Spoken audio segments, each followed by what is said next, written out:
Okay, we're speaking with Ed George, who's a candidate for Mosquito Board, seat 4. That's correct.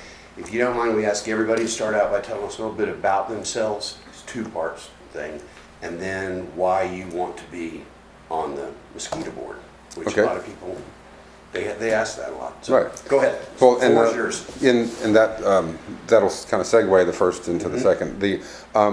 I'm a Florida native. I was born in Tampa. I went to high school in New Smyrna Beach.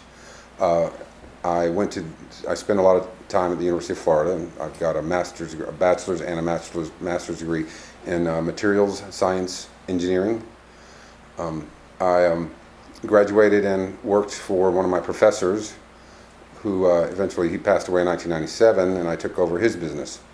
I came to St. Johns County then and moved my business around a little bit, a couple of times, and so I've gotten to meet a lot of people. I was a member of the Chamber of Commerce for many years, and I was an active member of the Economic Development Council.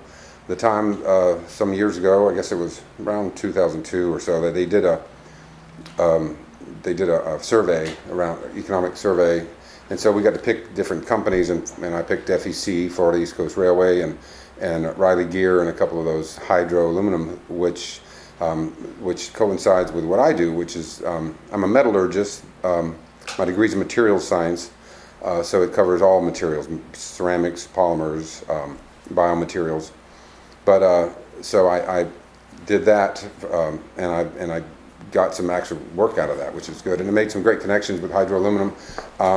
And it turns out, interestingly enough, the metallurgist at Hydro Aluminum just recently now is going to be working with me in my business, which is an engineering firm here in town. She's a research scientist at Harris Corporation, but she's going part-time working as contract labor with me. So that's a grant opportunity. So I been here. Then in 2002, I put my resume in for the city of St. Augustine Beach because they were missing a commissioner. Someone, I guess, left.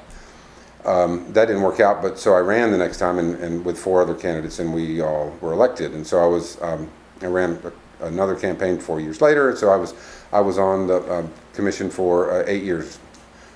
One of those years I was the mayor. I enjoyed that opportunity, and then I'm also on a couple other boards because I believe in community outreach, and I'm on the board for the First Coast Technical College welding program.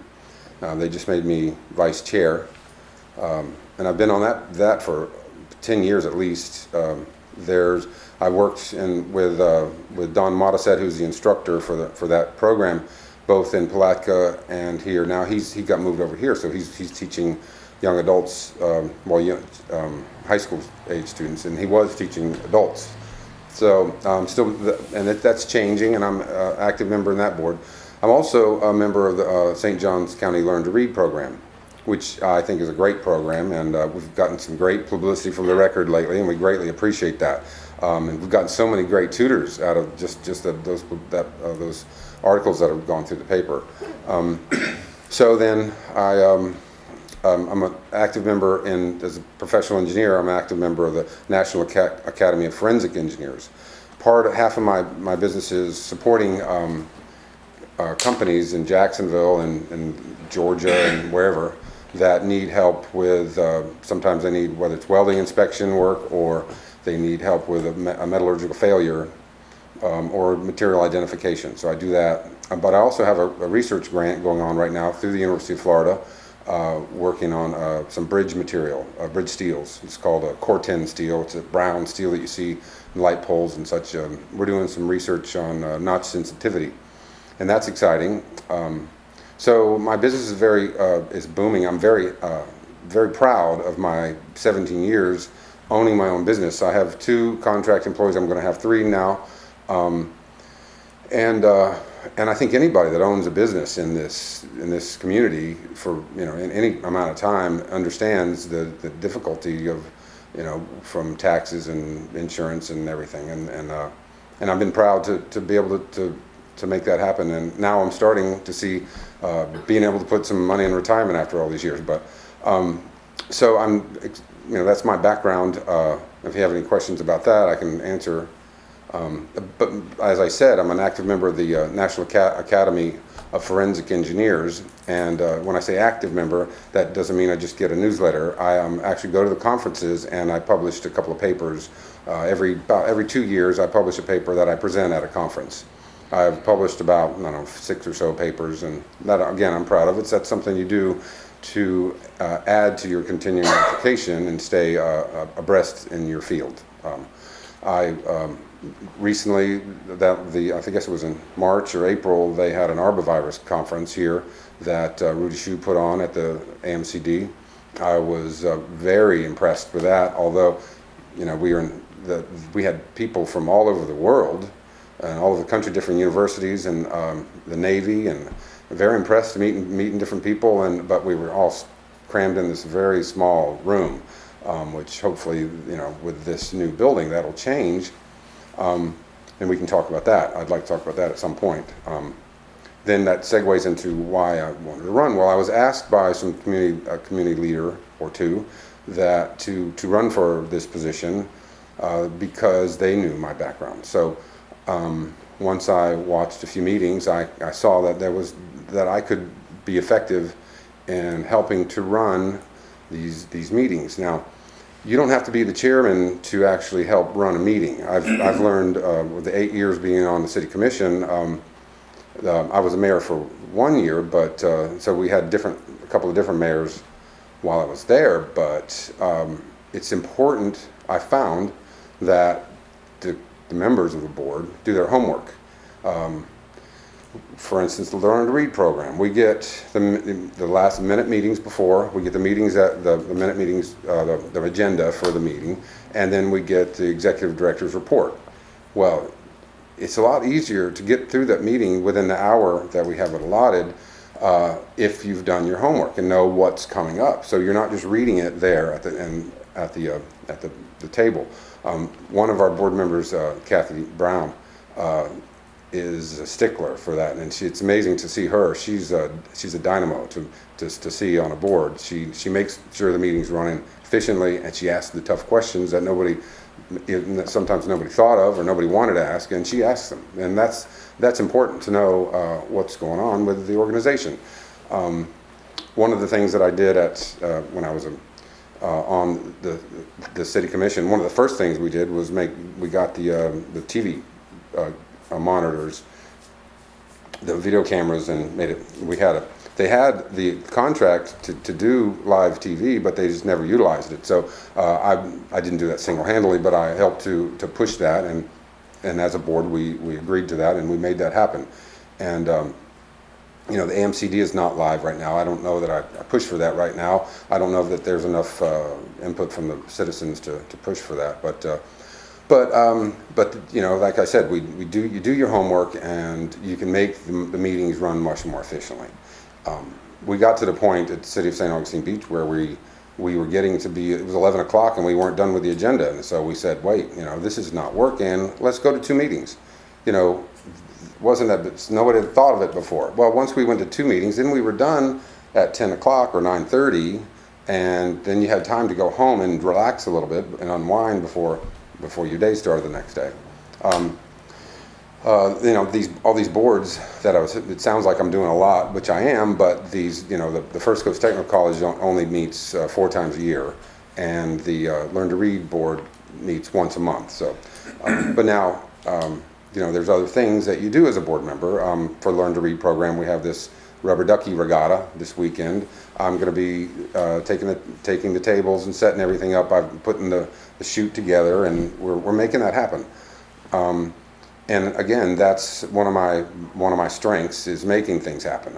Every day that I go to work, I get new jobs. Every job is different, and I have to do the research, and that's important to know. To do the research, to know, to get the background, and then be able to write a report intelligently.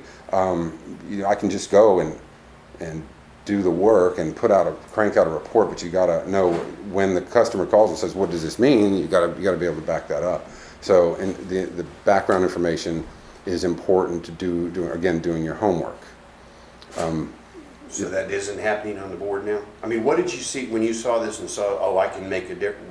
What did you see specifically that you want to change on the board? Well, you know, to be polite, I think that the boards that I've been on run more efficiently because I'm there. Now, I'm not taking full credit. It's about learning to get along with other board members and helping to move the thing forward. You know, I'm not good with big pregnant pauses when, you know, we're sitting around a table and the video camera's running. I think we should action items. That's one of my big terms that I use in any board. I'm saying, okay, we just spent 30 minutes talking about one subject. Okay, let's go back around and say, what are the action items so that the next time we meet, we get somewhere. Say, okay, Jim, your job is this. Linda, your job is this. And in the next meeting, let's see what kind of progress we made. I want to see things get done. You know, on the board, one of the things that they're kicking around right now is the what to do with the property. Okay, that's an important point. So, you know, the paper quoted that the property was worth $2 million. Well, step one is to get the building built. You know, they've already raised the taxes 98%, which we can talk about that at some point. But they've voted on moving forward with the new building. Now, the paper said that they thought it was a good idea. I think it's a good idea to put the building there. Now, centralization, before the property gets sold, before they get rid of the property in Hastings or do anything else, a study needs to be done to figure out the runs that these, and they have this information. It's not that we have to make all this up, because the GIS guy at AMCD, who works with the county to get this information, has the maps, and they know what the trips are. And so, but it's even simpler than that. Because I was thinking about this the other day. Well, how do you figure out, you know, the logistics of that? And I'm sure there's probably a consulting engineer. I said, wait a second. Once we get to the main building, if all the trucks are all in one spot, and then they have to go now to Hastings, to Crescent Beach, to north, which you have to think about long term too, because the north is exploding right now with population. So, and that is another reason to put that property where it is. But all you got to do is at the end of the month look at the gas bills, compare them to the last couple of years, and say, wait a second, our gas bills just jumped up. So it's not rocket science. We just got to see, okay, well, wait a second, why is that? Then is it because now we're hitting Crescent Beach from all the way on 16? So those are things that need. Now a lot of that should be done by staff. That's another thing that I've been very adamant about over the years is, you know, not having board members. It's not the board members' job to give direction to staff. We have a director, just like when I was at St. Augustine Beach, we had a city manager. It's the city manager's job. Now, we can ask for information from individuals on the staff, and which I did. I just got off the phone with Scott Hanna on some issues that I was asking about the grant. I wanted to know a little more about the grant situation. But so it's, you know, we can say, well, let's find out what we're actually doing. Do we have the wherewithal and the ability to find out? Well, it's easy to figure out the gas. Give us the gas receipts for the last 2 years, graph them, say, okay, well, it goes up during the times where it's the rainy season because they're doing more spraying, because that's how they work. They do it as required. So we can look the last 2 or 3 years, taking into account that there was a drought a couple of years ago too. So we got to take that into account. Now we're in a different season with the El Nino and all that. So it can get complicated, but that's staff's job to bring to us what are their recommendations. Is it more? So we can do that once that building's open before we make a decision about what to do. Now let's say that it's a wash, and so it's okay. Then I'm all for saving taxpayer dollars, centralizing at that location, and then selling that property. Now, but the $2 million I think may be a little bit overblown, because what I found out is that the property, the 2.6 acres that we're on currently on Anastasia Island, has 3 drain fields and 3 sewers. So those drain fields have to, well, even before that, the land needs to be assessed for any kind of environmental hazards. They have gas tanks there. Yes, and they have gas tanks. Now, they have done a study, they did a study just a few years ago, which was done by AMAC. Well, it used to be Law Engineering, then they were MacTech. At the time they were MacTech. I worked for them in a different division, and I didn't know that then, but I know now that MacTech, which is a very good firm, I know that they're very ethical and and very good with their procedures.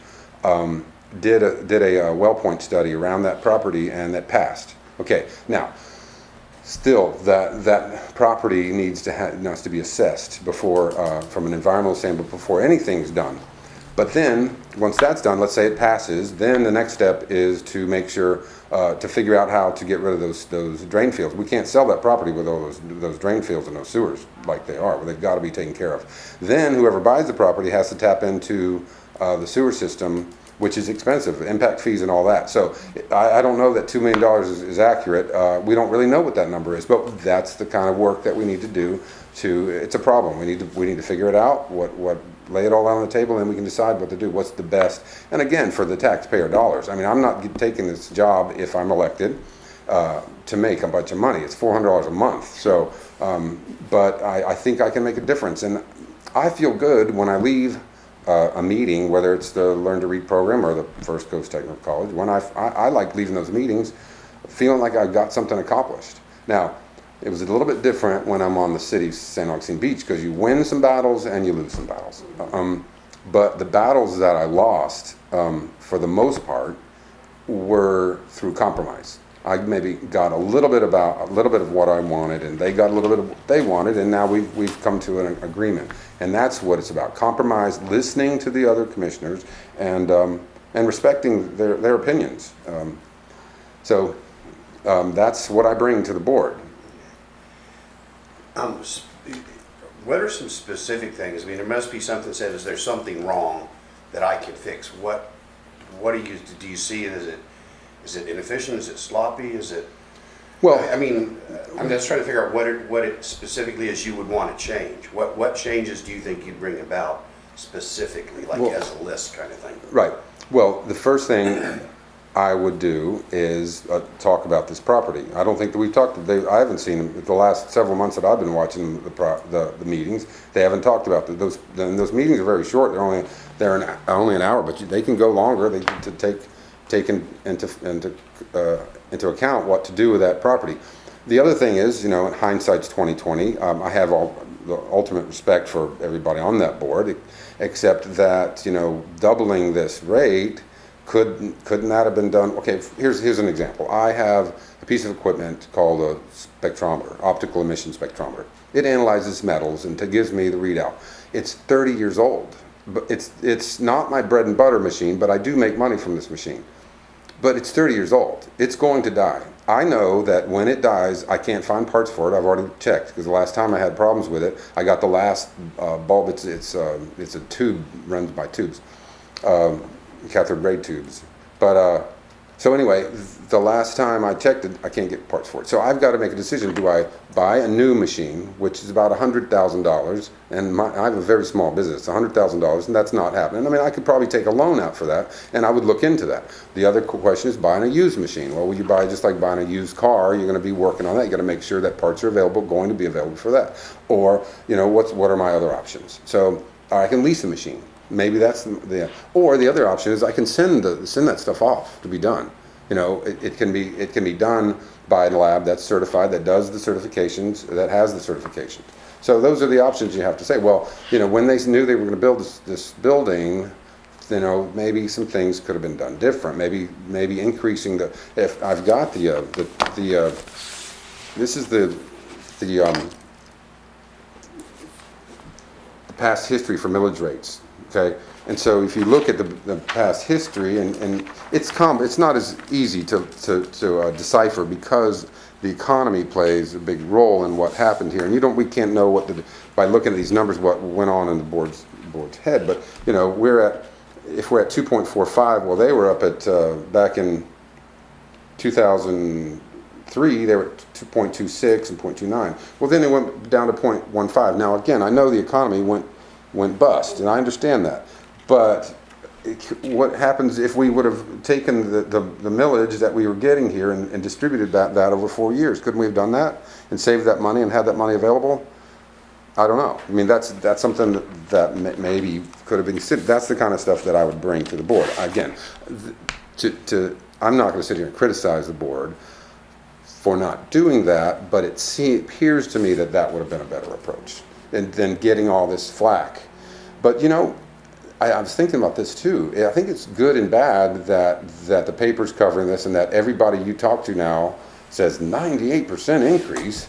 Of course, you know, when you say 98% increase, that's, you know, if your house is 200,000, that's only doubling your 26, so it's $52 a year. So a lot of people pay $45, $50 a month to keep the roaches out of their house, palmetto bugs and roaches and ants. But anyway, but it's still, I mean, that dramatic of an increase. I think someone should have said, well, let's don't do it like that. Let's break it up even over a couple of years. It would have been such a big deal. I don't know. But they've done it, and so now we're going to go forward. So I don't want to criticize the board what happened in the past. I know that there's been some controversy on that board, but I'm going to, if I'm on the board, if I'm elected, which I hopefully will be, I'm going to make sure that we're efficient, we get things done, and that everybody's voice is heard, and we do the research, and we do the background. When everybody comes to the meeting prepared, as best that I can do. I mean, I can't force anybody to do things, but I can lead by example. If if you want to see the stuff that I've been accumulating over this last few months on AMCD, I've got all the chemical sheets for the main chemicals, which is MSDS sheets. I collected those, and I've looked at them. Some of those chemicals are very hazardous. So we've got to make sure that, and again, it's not our job to direct the director. Our job is to give the director the leeway to be able, and the faculty and the ability to make those decisions unhindered about what chemicals to use and what. But then again, I promote the grants. The grants are where the rubber hit the road. I had an argument with, a discussion with a previous board member, who's not on the board now, about the research program. He said, why are we doing research here when the University of Florida Entomology Department does that? Well, that's an interesting point, because the University of Florida does a lot of research, and my department, Material Science Department, has basically been scuttled compared to what it used to be. It used to be a practical, you get information, or your degree was about learning about casting and welding and those things, but now they're talking about nanotechnology. Well, if you get a degree from the University of Florida Material Science Department and your specialty is nanotechnology, most likely you're not going to get a job in Florida. You're moving somewhere. But anyway, the point of the story is the research grant that I'm working on at the University of Florida is a practical application of some these girders that are getting written on with plasma arc. Is it detrimental to the steel and potentially hazardous to the steel? That's going to, the results of this couple of years project is going to have direct ramifications in that these companies who want to use this technology can't use it because the FDOT won't let them until they get a pass from somebody like a university who's done the research. Well, that's what AMCD is doing. It's applied research. And like I said, I went to that 3-day arborvirus conference. I was only there 2 days. That was the second 2 days. I didn't make the first day.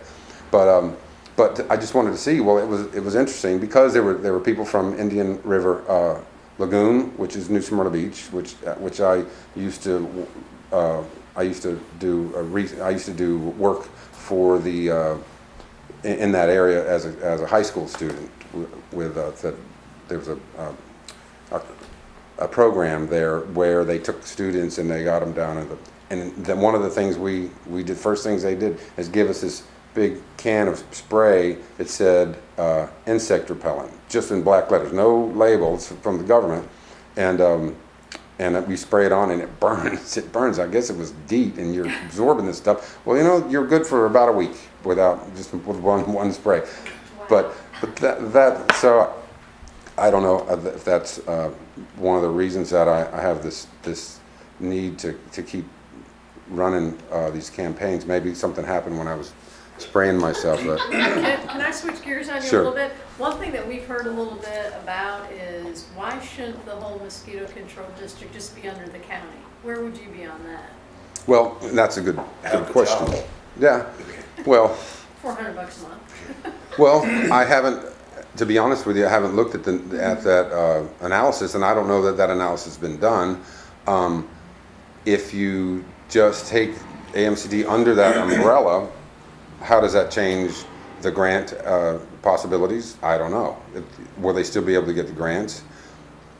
And then why do it? Is it, the only reason to do it is we're duplicating services. Well, so far from what I can tell, the county's not doing mosquito control, and the only services that I can think of might be the GIS stuff, but we use county information by our GIS guys, so it would just be another layer of bureaucracy, and I think that the county commissioners have enough on their plate than taking another agency under their arm. I mean, if I were on the county, I wouldn't want it. I wouldn't want it, but that's a good point. That would eliminate all, the board and what's happened in the past with some of the wrangling that went on. But even after all that, whatever's gone on in the board, where they're arguing back and forth, the AMCD itself and the staff has done a great job. I mean, everybody that I talk to, and of course, I'm in campaign mode. I'm all over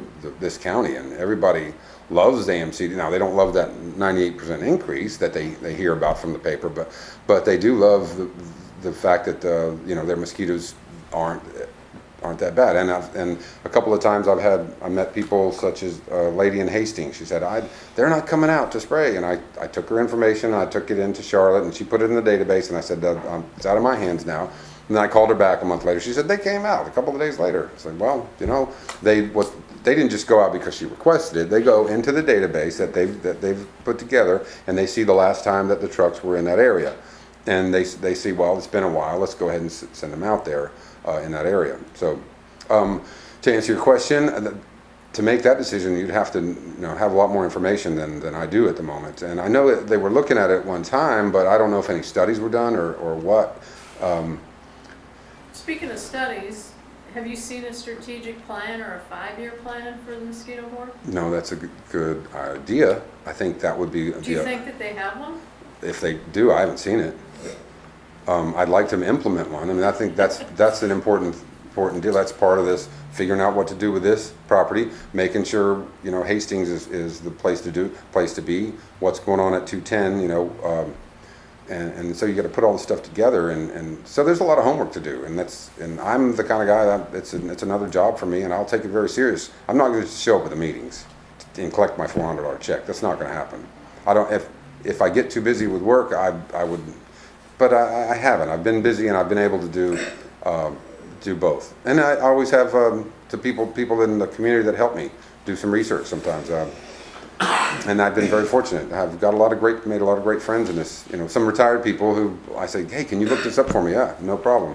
And they'll get back to me in information. And I have that's the other thing, intergovernmental relations. I have a great relationship with all the county commissioners, current county commissioners, and I've met a lot of potential people for different offices on the road, and we're very friendly. I like to, Mr. Wanacek, I think, I've got his ear. I'm sure I can knock on his door anytime I wanted to.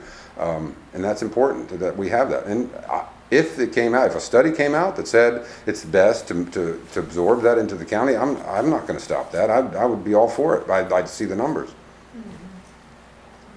And speaking of numbers, have you had a chance to get your hands on a copy of the budget for 2015? Yes. Okay. Did you, a couple of things that jumped out at were the pretty heavy increase in chemical expenses, going from 138,000 to a little over 402,000. Are you familiar with that at all? Well, I looked at last year's, which I have here, and they budgeted for 200,000 something, around 200,000, and they only used 100,000. So I don't know if the increase has to do with this crazy rainy season that we've got, predicting that. But they haven't increased their they're spraying. I don't know why they did that, but that's something to look into, absolutely. I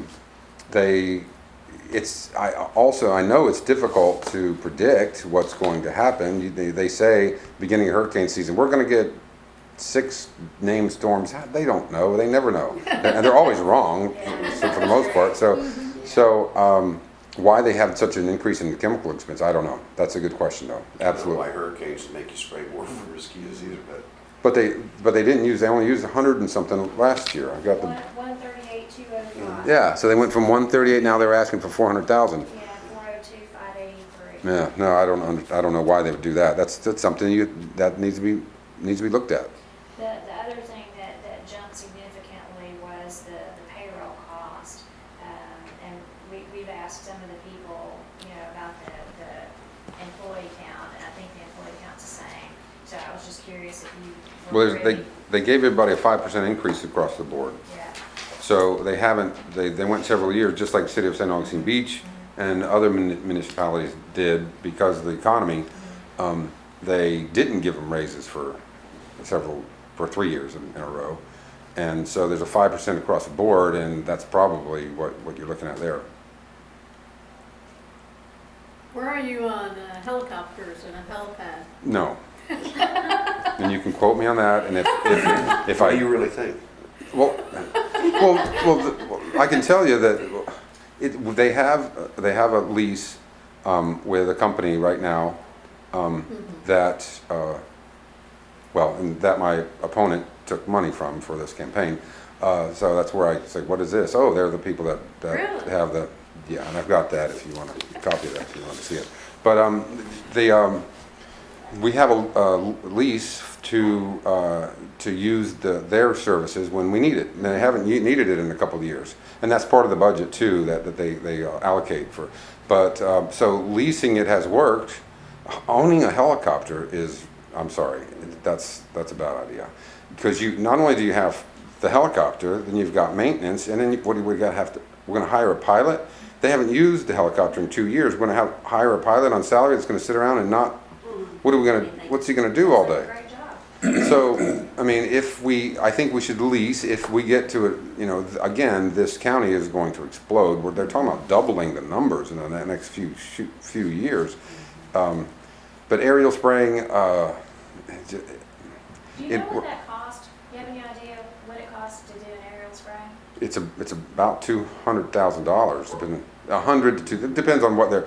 If the need, it has to get to it, and there's state standards for that. It has to hit a certain level of based on their whether it's the sentinel chicken and having to do with viruses being detected in the chickens or larva counts or mosquito counts, which they're doing, and at a certain level that puts them into the level of having to need one. That's a desperate need. So when they put that thing in the air, well, first of all, it's expensive, and then that means it's critical. So they're not just gonna do a couple sprayings and land it. It's gonna be doing its job. So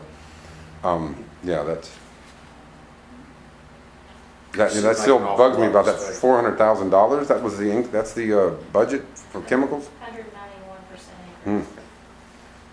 Wow. It sounds like you could wipe that out with an aerial spraying of it. I can't imagine how you'd spend $250,000. We've heard that too today. To spray.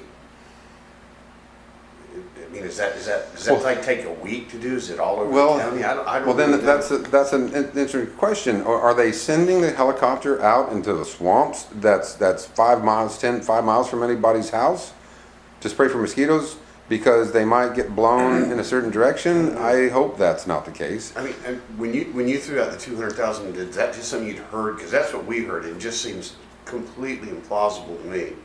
No, I mean, I've seen crop dusters that go up, they spray, and it's the same principle. You go over top and squirt stuff on people, and yeah. Well, they but, I mean, budget for they it. didn't make $250,000 in 5 years. No, well, it should be in that budget. Okay. They should. Probably what they did is that they didn't use an aerial spraying this year, so they probably took last That's what they year did. and popped the 200 It's been and 4 poured on years top off of that, it. yeah. But Yeah, you're right. That's Just put it in that there. That's so neither here nor there. we need to ask them what their reasoning was for that. I'm gonna go back and again, and just try it, there's, you don't just wanna go work on the board. I mean, did you see some things that, I'm trying to get specific again, that you think the mosquito board is doing wrong? I mean, it's not being mean, it's just. No, and I understand, and We're trying to be able to draw some differences between what's going on and what would go on if you're there. well, have you That's watched any of the important. meetings of the last three meetings? But they're not televised. No, but you can get copies of them, which I have. Okay, well, I mean, I was there, but you can get. I've got copies of the meetings. This is what I'm getting. Go ahead. Okay. I know you want the dirt. No, I really don't. I just want to know what difference you Give us think the you're going to scoop. make. How will you be different? What's going on that's wrong? How will you be Because we know It's some not. things. It's not. Yeah. The current chair is not running the meetings as efficiently as I would have run it, and that's not just me boasting. That's based on my record. You can talk to anybody that has been on a board, even some of the people who don't care for my style, but I want to run. I mean, I see Kathy Brown run a meeting, and I emulate her. I want to be like her. She's to the point. She doesn't deal with the niceties now, but sometimes you need to. But that's her style, and it works for her, and she gets a lot of stuff done.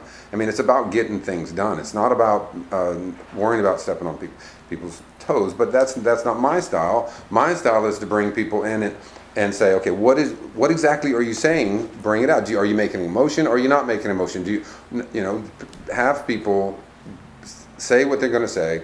We don't need to hear about their family life, we are here to do a job. This is a job, and this is a board meeting, and it has to be run professionally. Does it wander? Yes, it's not I'm being not run quoting you, as succinct, He's as out. professional as I would run it, because I've got other things. I don't want to sit there all night. I want to be there. I want to leave that meeting saying I got something done. If I do not want to be on a board where they talk about the same stuff at every meeting and nothing ever gets done. Now, I'm not criticizing everybody on that board, because there are board members that are trying to get things done, but it seems like it's difficult. It seems to me like it's difficult, and that meeting could be run a lot more efficient. I have to say that again. Other than just the mechanics of the meeting, are they making mistakes? Are they spending money wrong? Are they not protecting the county? Are they? The county's well protected by staff. I do not have any criticism thus far in my education of what's going on with AMCD. They're well respected. The employees are happy. They've been there for many years. They like their jobs. But the board itself, you guys have pointed it out. It's a 98% increase. I mean, what else do you want to say about that? That was something that I think could have been done better. And if you want to get down to the brass tacks, that could have been done a different way. I mean, I was on the city of St. Augustine Beach for 8 years. We raised the taxes slightly, but every time we looked at studies, we were the lowest millage rate of any city of our size up and down the East Coast. So, I mean, every time, and there was never, we had times where we needed a new garbage truck, but we put it off to the next year because we didn't have the money then. So, Well, you plan for it. You plan for it. And again, I'm sure the argument would be, well, we had bad times. Yes, we have had bad times, but this building, the building that they're in is deteriorating. I don't know if you saw the study. There's a study that was done comparing what's their current building to buying a new building. And well, you just have to walk out to the very end and look back at the concrete building with the cracks that run along the blocks on both sides, about that thick. It goes all the way down to the bottom. Go into one of those arborvirus conferences and see how everybody's packed in like sardines. The steel has been rusted. It's on the ocean. You got ocean spray there. That was like the paper said. It was a good idea at the time, but things have changed. It needs to be moved. It definitely needs to be moved. But the only criticism of that is that it could have been done over a couple of years, and maybe even explained a little better. And again, that's a communication thing that I think I could improve if I was on the board. I would, again, like you talked about, intergovernmental meetings, not just talking to the newspaper, but talking to the people at the county to say what's going on, how do we work together. And the other thing is education. I think Jeannie Moore does a great job, and the staff does a great job going to schools and stuff. But I would support that. I would definitely push for that because we want to get away from the use of chemicals. And part of the push now is this thing called, it used to be called the PESP program, Pesticide Environmental Stewardship Program. They've changed it to PestWise. PestWise is basically trying to do everything but spray. So education is a big part of that. And I know you probably heard this over and over, but education, meaning people don't necessarily understand. They're creating their environment a lot of times with mosquitoes, them or their neighbors, and then they need to know. And one of the things I need to look into also is they used to have grant money from the state to pick up tires, but that went away for some reason, and I need to know more about that. That's I'm on a learning curve, but I want to find out about that. And if we need to lobby, we're going to we may or may not get a change in the governor in November.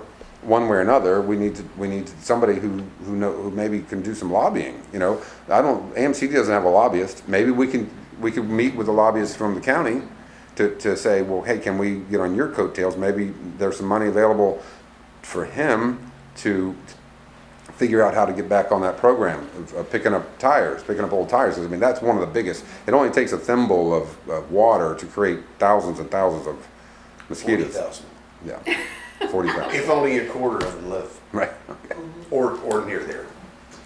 Well, one other question I have is, besides the construction of the building, what do you see are the top one or two challenges for the board over the next couple of years? Well, the pesticide reduction, again, I mean, to repeat myself, what kind of segues into your question, but the pesticide reduction is all about education. The other challenge is to get these grants. What I just was talking to the finance director about, where they get several grants from different places around.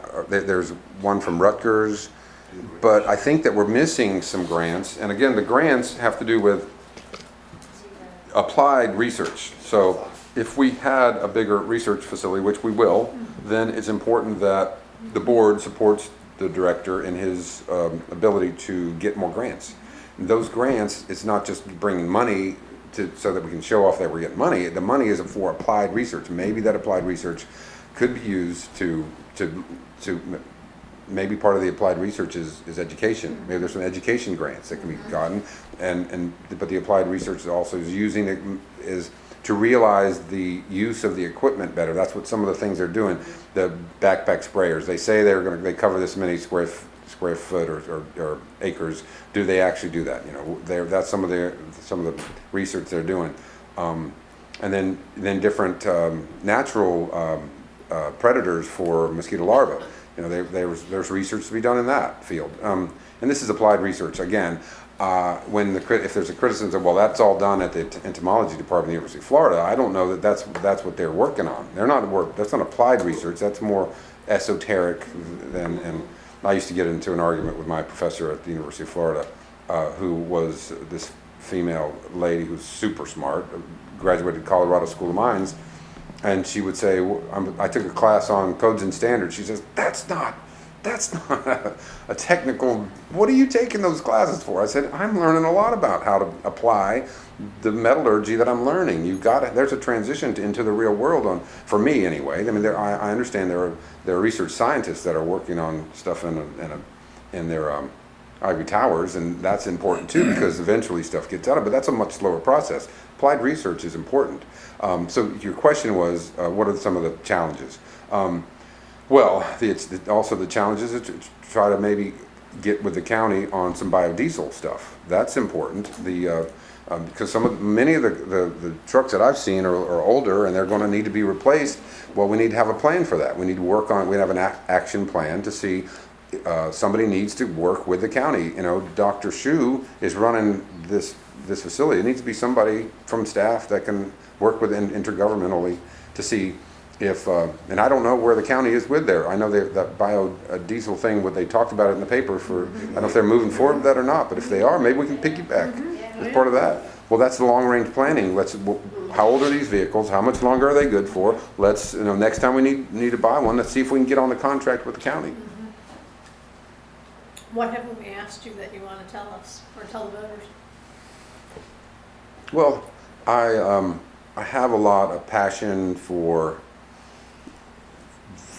running boards because it's rewarding to me to get things done. I like to get things done, and I never, when I was in college or in high school, ever thought that I'd be, a commissioner or a board member.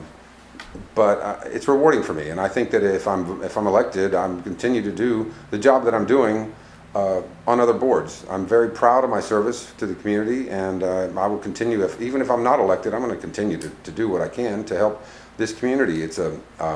I love this town, really.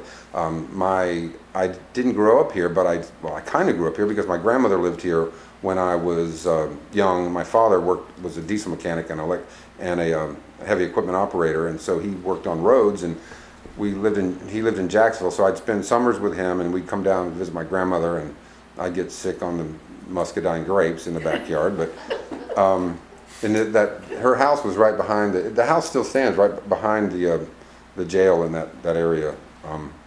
Anyway, so I love this community, and I'm not going anywhere.